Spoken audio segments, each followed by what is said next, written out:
Welcome back to What It's Really Like to Be an Entrepreneur. I'm Vincent A. Lanci. I'm Issa Lopez. Whether you're already an entrepreneur or looking to start your journey tomorrow, or are just someone who needs a little extra motivation to get through the day, this is the perfect podcast for you. Each week, I will interview a different entrepreneur from across the globe. I will continue to offer episodes in all industries to provide you with many different perspectives. You never know which motivational journey will inspire you most. Each guest will take you through their story and help you learn from their successes and lessons learned. If you enjoyed today's episode, please rate the show 5 stars and continue listening by subscribing. My guest on the show today has an incredible story with tons of perspective to provide to you. From Mexico to Spain, England, South Africa, this guest is truly a worldwide entrepreneur. He grew up in Mexico working at his father's restaurant, followed by working at the American border. His next stop was Spain, where he began becoming business savvy.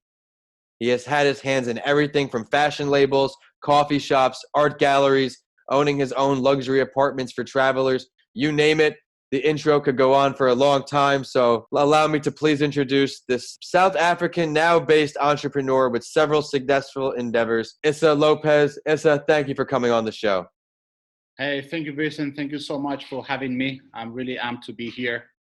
Absolutely. Issa, would you mind please previewing your story a bit more? Introduce yourself to our listeners without giving away too much of your entrepreneurial journey. Okay, guys, so my name is Issa Lopez. Entrepreneur. I'm a creative director. I work in fashion. I work in tourism. I guess I always had it in me, I wanted to achieve my dreams. Coming from a middle-class family, I always was inspired to do and try my best to live the life that I always envisioned since I was a child, really. I started my journey, like you said, I grew up in Mexico. And from there, when I was 17 years old, I decided to pack up my bags, and start my journey. And that led me to an amazing stories that we can share with all of you guys today. I am super excited to learn more about you. And it is time for the big 5 here. Issa, on each episode, my guest and I will go over these 5 questions to help you, the listeners, learn what it's really like to be an entrepreneur. You ready to go? Yeah, let's do this. Great. So when did you realize that you either weren't happy with what you were doing or you needed some kind of change to truly start this entrepreneurial journey? Please share your story. Yes, well, I guess I always had it in me, I always used to work in the restaurants. Like you said, my dad had a couple of restaurants in south of Mexico. I used to manage the place when I was only 16. I used to do the pizza delivery guy, and I always had a bit of a hustle gene on me, right? I started, I couldn't get nice clothes where I was living. Imagine south of Mexico in the early 2000s.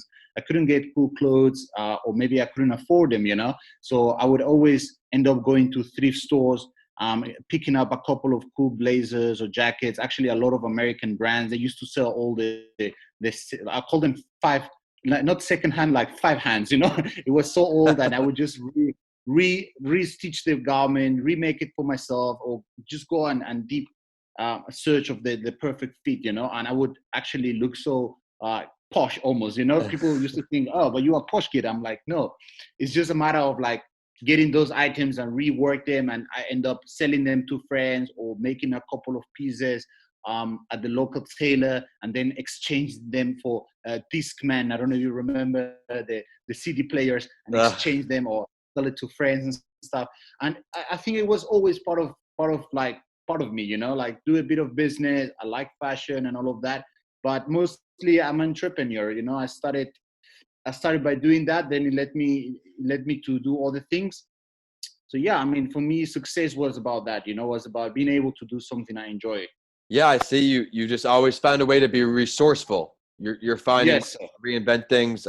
That's a great story where just reinventing the clothing, doing a little of the hard work, which is very similar to what I've learned your work ethic is, working hard, and how you've developed your own brand now, fast forward all of these years. But since you've been on Yeah. this entrepreneurial path here, Issa, what are one or two of the most difficult parts of being an entrepreneur are for you? I think one of the most difficult parts was when you actually realize that you are actually an entrepreneur and that you don't fall in the norm, when you actually realize, oh, I'm an entrepreneur, I'm a self-employee, um, I'm doing these hustles.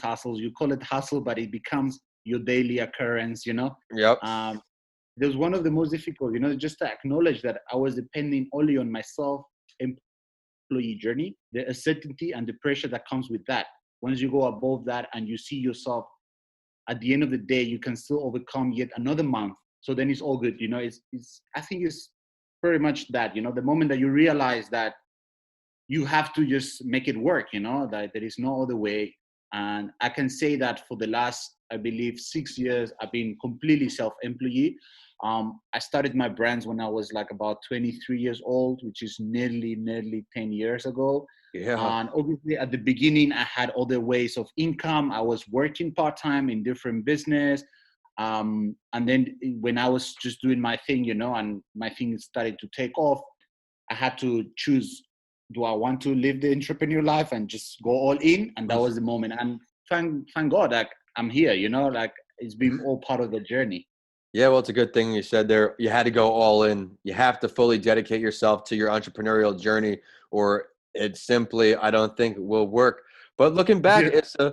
what was that first entrepreneurial endeavor that you embarked on when you started out? What was that first journey you began? Well, I always, when it comes to fashion, basically, when we started the brands, it was purely as a coincidence that I was already living here in Cape Town, South Africa. I was working in different, doing photo shoots. I was always enjoy working in front and behind camera, doing maybe assisting photographers. I did a couple of campaigns, like where I was basically the help of the photographer and stuff like Yeah. that. Then I met this girl, and once she told me about, obviously, like that South Africa is still kind of under developed in a way, Yeah. and there's always a need for like cool T-shirts and like good materials, and that is a big gap in the market, when it comes to new product like that. So I just put a few rands together, a bit of money together, and I was like, you know what, let me do it. And since I'm gonna do this first T-shirts, I'm going to do just the first drop. Let me do it right, let me get a good model, let me get a good photographer, let's do a little campaign. To be honest, I never thought it would take the journey that it took afterwards. I was purely playing around and just to get it out of my chest, let's just do it. I never studied fashion, I never worked before in fashion. It was just purely about being resourceful with what I had in front of me, and try to do the best that I could in that moment. I love the lessons you're providing there, really just paying attention to detail, the small things, and it builds up for you. So that's a great first difficult part to being an entrepreneur. What's the second one you got for us, Issa? Well, difficult part of like, I don't know, like when you asked a question about one of the biggest failures or one of the biggest like difficulties. Yeah. This is when I ask you, I added this myself, so it's okay. What are one or two of the most difficult parts of being an entrepreneur? Is this one, and then the next one is the greatest failure. Okay. So this Okay, is so the second one. Okay, yeah, the second. Cool. So basically, what a difficult part. Well, it's just I think it's going back to taking those risks, um, overcoming that mindset, those walls that as humans we create to ourselves, I guess, and allowing yourself to learn as you go, allowing yourself to go through the struggles and being able to go against that wall over and over again. That is one of the things that I always had to overcome every time I take a new step in this career, right? Hmm. In this and in all other businesses. Yeah, persistence is key. And again, you seem to exemplify that because of how long you've been fighting to grow and grow your brand. And let's talk about that for a second, because when I was drawing up your talking points, I looked up the site you gave me, and then I found another brand that I said, hey, Issa, is this yours too? And you're like, oh, yeah, humble about it. But let's talk about what you have going on a little bit.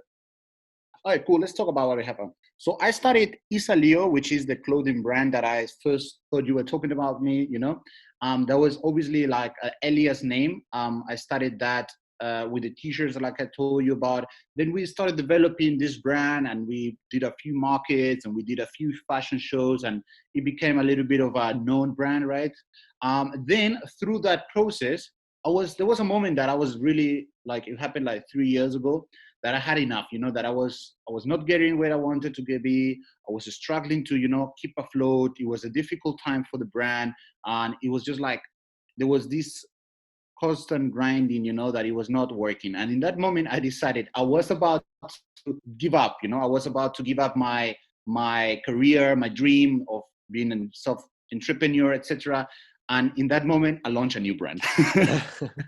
So it put me on the bridge of collapse. And then what I decided the next day is, let me launch this whole new brand, where put more things on my plate. And that's a classic story, And it happened with the other one called Iconic Black, which is the cap that I'm wearing now with the South African flag in black and white. Yeah. This design became very famous under the previous brand, right? It was one of the caps that I launched on the previous brand. It became very famous. A lot of celebrities were wearing the cap. A lot of influential people was wearing the cap. And it was always the cap, the cap, the cap. And then one day I look at it and it's like, these people made this cap and this logo iconic, right?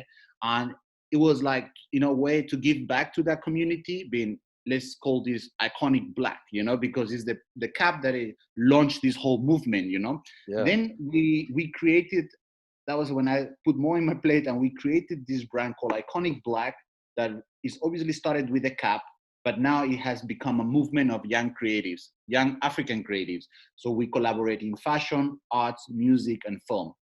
And by giving that story behind the brand, it just gives a whole new opening, So now we have a Issa Leo brand, which is a more European leather jackets, upmarket kind of guy, which is the brand that obviously started the first thing. Then we have the second one, which is Iconic Black. It's a streetwear premium brand from South Africa, represented obviously with the South African logo, but touching a lot of the local community. We work with kids from underprivileged communities that allow them all to dream. We actually host with the Iconic Black brand, we host the influencer talks, which once a month, obviously before the COVID and all of that, we were hosting them once a month. We give them entrepreneurial talks, collaborative talks about art, about fashion, about music, just get them together, show them that, they can also dream. They can also achieve things, Unfortunately, there is a lot of poverty in South Africa, and there is a lot of misconception, obviously, of ethnicities, of race, and a lot of that. And when we created Iconic Black, we wanted to be equally open to everybody and equally strong, We don't see race, we don't see social class. We just see a brand that embraces everybody. If you are like-minded individual and you want to be part of the movement that we created, you are welcome, So we have kids coming and creating content with us, or taking the t-shirts and creating their own content, or they come to our talks, or they come to our studio. And we just about obviously to launch a new space in Cape Town. We just moved through this period. We got a better place actually, that we can now have our own studio for the media. We can have kids to come and shoot the campaigns in there. We want to give that for free to them to use. Then we have our showroom space. We have a space where we can create art. People can come, do their own art. We want to sell these pieces of art. We created this pop art collection of things, And yeah, that's how it happened, Amazing. We have completely two different brands that talks to different kind of clients, and all of that happened. The big pushing of this new brand, it happened on the blink of failure in a way, I was in that moment that I was about to fail, that we put more pressure on us, but it turned out to be good, because now Iconic Black has been on the market as a fully fledged brand for the last 3 years. And I mean, the perception and the acceptance of the brand has been outstanding. We have better positioning in the market. A lot of local love the brand. A lot of foreigners. It's like a brand that when they come to South Africa, they need to get an item from. We have a lot of clients in Europe, in Switzerland, in Germany, and mostly because they believe in the story. The story talks to them. It's about that movement, before the brand, before just the logo, before what it represents. And that's the moment that I realized how important it is to have something behind a brand that is bigger than the brand. Man, I love that story. And I think when people hear the stories behind the brands, at least me, I'm more inclined to support businesses like that because I respect the hustle, I respect the grind. But you definitely had a lot of lessons learned throughout that process for sure, running two different brands so competitively, intensely at the top of the market. What would you say one of your greatest failures or lessons learned is from all of your experiences? And what did it teach you? Okay, when you asked me that question, I was actually trying to look back and be like, what is the biggest failure I had? And to be honest, I cannot just pinpoint one, Mm-hmm. For me, it's a collection of small failures that it has that have happened over the years. But all of them have turned into lessons, all of them have turned into a step closer to where we are today, if I tell you, like, I had small failures in everything from production, from brand production of clothing that went south, and we had to lose a lot of money on them. Relationship with different third-party vendors, it's the small little things that you won't realize that it just adds up, but thanks to that, we are today where we are. We have learned a lot from them. If you pinpoint a big failure, I wouldn't be able to tell you, oh, this happened and that it was the biggest failure that I had. It's just it's a collection of things, but in the same time, all those small failures have led us to where we are, and we have learned so much from it that we don't try to make those failures anymore. We are a bit more strategic thinking. We do things a little bit with more focus on the end goal.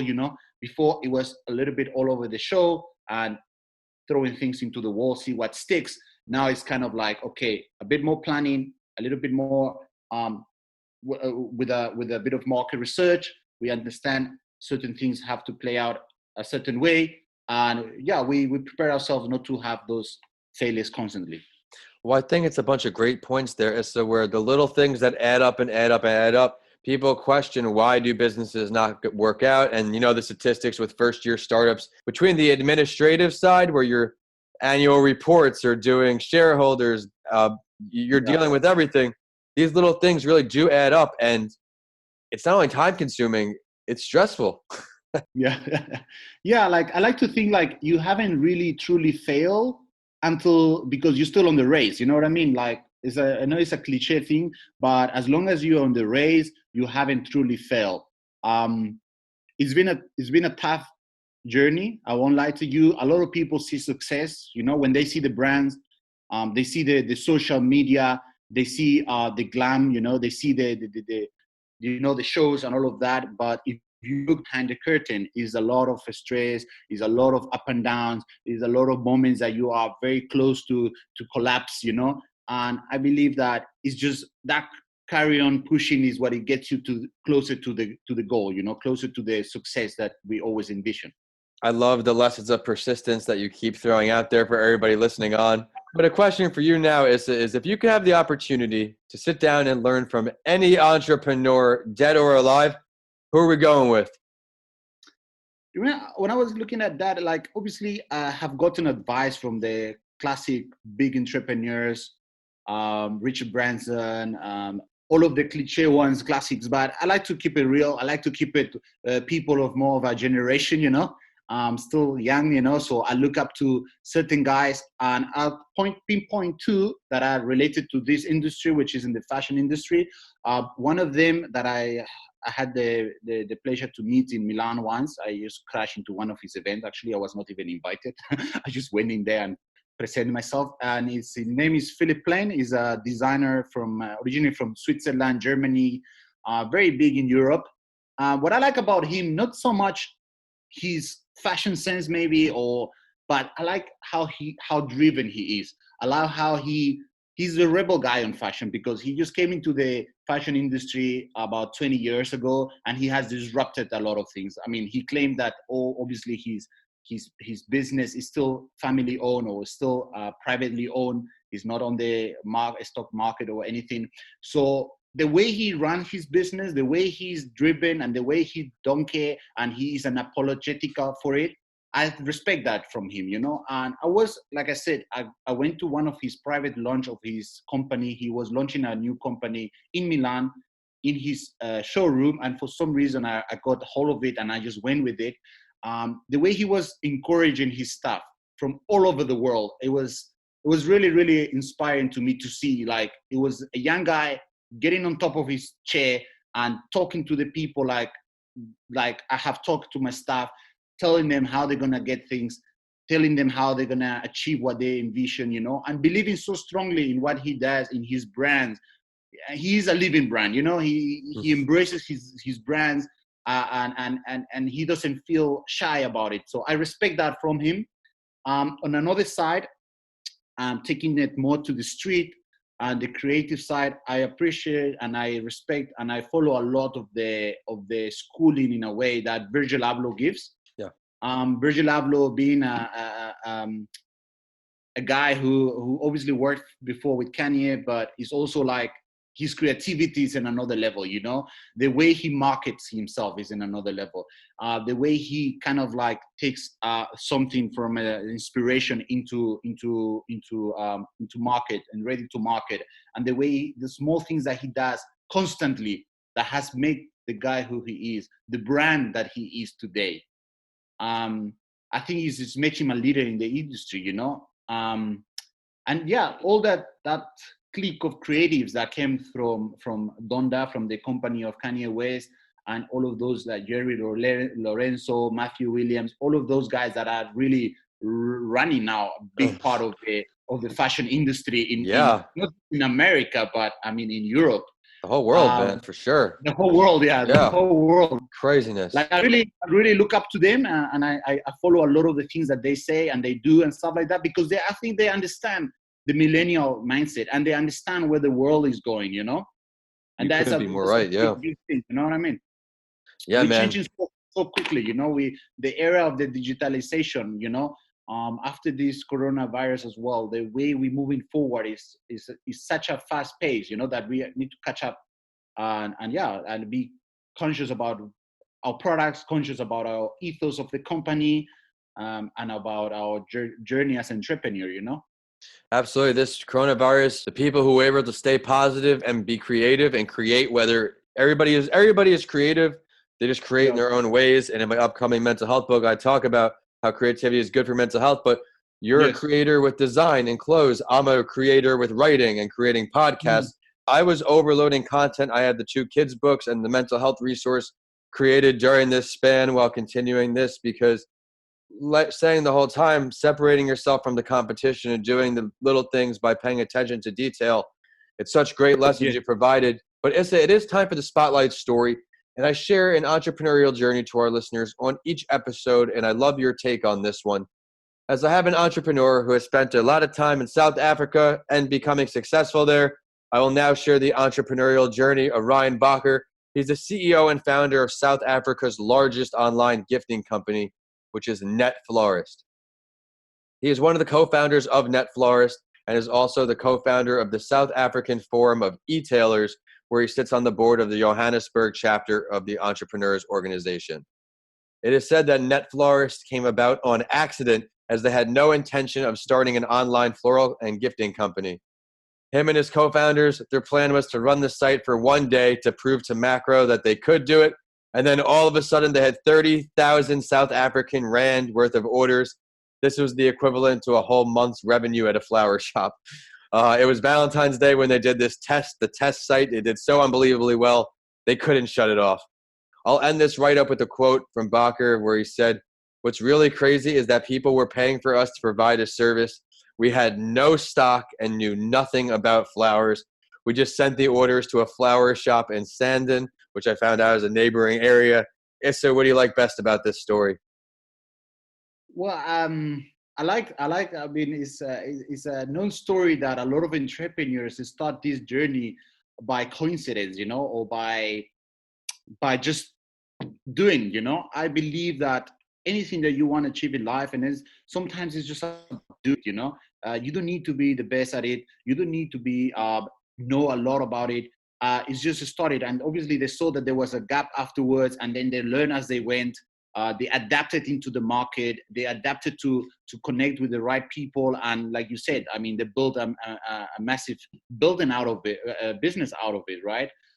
So I respect that quick thought, that quick move that they did. Um, I see that in a lot of entrepreneurs and in myself. When you see a challenge, you overcome it, and you start and get ready for the next. It sounds like a lot of things that you've been doing. So, Issa, I want to thank you for coming on the show today. I had a lot of fun, and I know our listeners are going to see all the value in your episode. I loved how you walked us through your businesses, talked about the difficult times. You moved where the opportunity even was. You worked so hard where celebrities were now wearing your hat, influential people, and your hat actually launched a whole movement, became the symbol for the young African creators.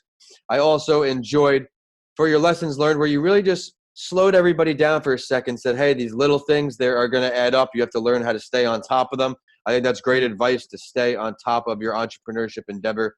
So it is time for the last word. And I do this on my other podcast series also, A Mental Health Break with Vincent A. Lanci, because I want the listeners to really get to know my guests. Is there something that you want to share with everybody that we did not touch on yet today, Issa?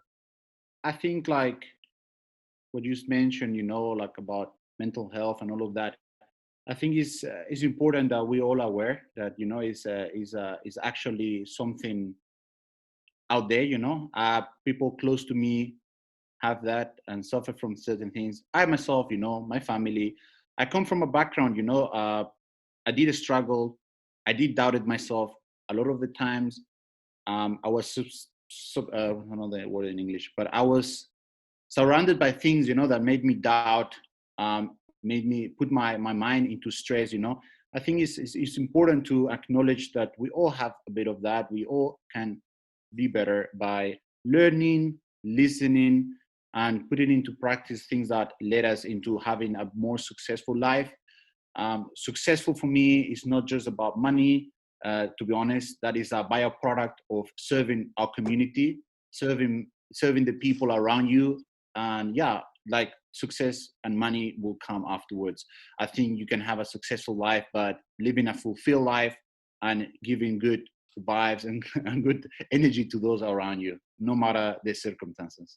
I love the positivity, and thank you for acknowledging that. I know people get caught up in their work and day-to-day activities, but if coronavirus, COVID-19 has taught us anything, it's pay attention to your mental health as well. Would you mind please Yes. sharing your professional social media, the websites, any ways for our listeners to request your services, follow your endeavors? Yes. Okay. So let's start with Issa Leo. That would be www.issa with double S, I-S-S-A Leo.com, and Instagram at Issa Leo. You can check everything in there. And then our social brand and social movement on brand is Iconic Black, which is www.iconic slash black.com, and at Iconic Black on Instagram. And yeah, we are in South Africa, Cape Town, beautiful city. If you ever around, please do visit us. We are at 67 Rose Street in Bukap, Cape Town. Thank you for sharing all that. Be sure to check out all his great content and be sure to stop by for some great conversation and advice if you are in the Cape Town area. And it is social media time for the show, and we're on whichever platform you like to use. We're at what it's really like to be an entrepreneur on LinkedIn, at your favorite morning podcast on Instagram and Facebook, and we're at Podcast by Lanci on Twitter, so you have updates from this show and a mental health break with Vincent A. Lanci. Of course, my handles are at Vincent A. Lanci on all social media and YouTube, and my website is vincentalanci.com. If you check out my books, DM me or email me. I would love to hear what you think. We have Mr. Lanci Talks Mental Health, Left for Dead, A Story of Redemption, and How to Transform Your Mindset When the Norm is Changed. They're all on my website now. Thanks for listening, and I'll see you all on the next episode of A Mental Health Break with Vincent A. Lanci.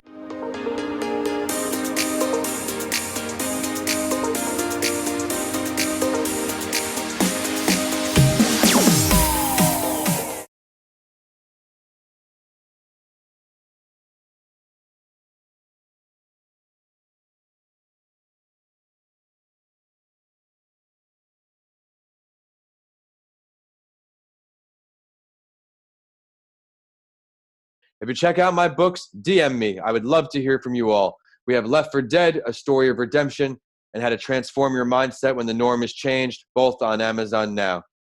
And as always, I will end the show with a quote that inspired me, and know it will for you too. This one is from a name we all know, Walt Disney. He said it very simply. The way to get started is to quit talking and begin doing. Thanks for listening, and I'll see you all on the next episode of What It's Really Like to Be an Entrepreneur. Man, you're awesome. Thank you so much, man. Thank you. Appreciate Vincent. Appreciate that. Yeah, absolutely. We're all filmed up this season. You're going to be a big, big name in the beginning of season 2, right around Halloween, sometime mid-October. I may do a bonus episode, but I try to book a season out. You were awesome, man. If you wouldn't mind, if you could please rate the show 5 stars, however you listen, if you could give the show a rating. Yeah, definitely. I was actually like, I normally follow some podcasts and stuff like that, but I have not been much in there. But let me quickly check your one out. Yeah, What It's Really Like to Be an Entrepreneur is going to be the title. Yeah, I know. Once it's out, I will share it in all social medias, and we talk about both brands, so we will link it up to our website or somehow, just post it up. Yeah, when you're on, I'll send you the link. With you a part of. So thank you, man. Appreciate that. Hey, yeah. If you have any other podcast. If you have any other friends out in Cape Town or anywhere outside the U.S. that aren't first-year entrepreneurs, they've been doing it for a while like you, please do put me in a DM together, the two of us. I'd love to continue to grow the show with people that are my friends' guests. I want them to be a part of the family. No, I have like, I have another one in South Africa, but he's also involved. He's quite a young entrepreneur for sure. He will be keen to do it. He has a South African only product of a website, e-commerce. He's quite whoever, like big entrepreneurs like you, with good stories. Yeah. Okay, that would be great, man. Stay in touch. Yeah. Pleasure, man. Have a great day, Issa. Cheers, man. You too, man. Have a good one, eh? Cheers, bye.